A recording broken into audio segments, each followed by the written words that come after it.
ما شاء الله لا قوة إلا بالله ما شاء الله لا إله رب العالمين الحمد لله رب العالمين سبحان الله وبحمده سبحان الله العظيم سبحان الله وبحمده سبحان الله العظيم سبحان الله وبحمده سبحان الله العظيم.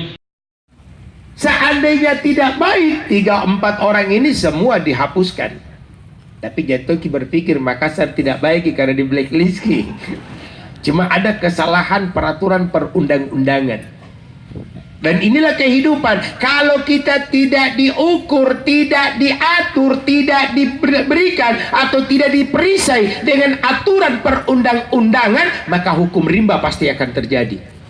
Kalau hukum rimba terjadi deh, saya sama kata ustazkah, pasti mati mak.